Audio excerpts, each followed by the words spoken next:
राष्ट्रीय शिक्षण धोरण 2024च्या चौथ्या वर्धापन दिनानिमित्त 22 ते 28 जुलै 2024 या कालावधीत शिक्षण सप्ताह साजरा होतोय। या शिक्षण सप्ताहात आठवड्याचा प्रत्येक दिवस विविध प्रकारचे उपक्रम आयोजित करण्यात येत आहेत। त्या अनुषंगाने सांगली शिक्षण संस्थेच्या शेठ रतिलाल विठ्ठलदास भोसले हायस्कूल व श्री गजानन मिल शताब्दी विद्यालय माधवनगर यांच्या संयुक्त विद्यमाने शाळेमध्ये शिक्षण सप्ताह व समुदाय सहभाग दिवस साजरा करण्यात आला।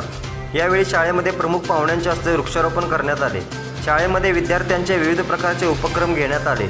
शिक्षण सप्ताहात शिक्षण आणि विकासाच्या विविध पैलूंचा समावेश असून हा शिक्षण सप्ताह विद्यार्थी, शिक्षण धोरणकर्ते आणि भागधारक यांच्यात सहकार्य वाढवणारा असल्याचे सांगण्यात आले। यावेळी हायस्कूलचे शिक्षक उत्तम पाटील यांनी सूत्रसंचालन केले।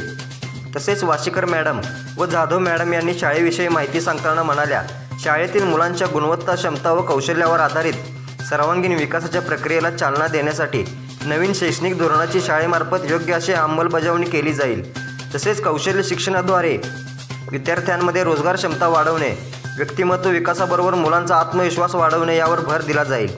विद्यार्थ्यांमध्ये कौशल्य निर्मिती अभ्यासक्रमामुळे त्यांना नेमके काय करायचे आहे याची दिशा मिळते, त्यांच्या करिअरमध्ये प्रगती करण्यास सहाय्य मिळते, उद्योजकीय कौशल्य निर्माण होऊन रोजगार निर्मिती करता येते। यामुळे देशाच्या आर्थिक व्यवस्थेत प्रत्येक विद्यार्थी योगदान करू शकतो, असे बोलताना सांगितले।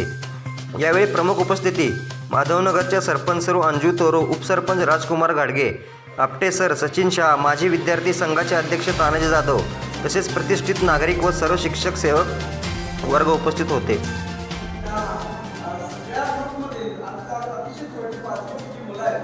त्या पाचवीच्या मुलांनी या प्रत्येक गाण्यामध्ये सहभाग घेतलेला होता पोवाड्याचा। त्याच्यामध्ये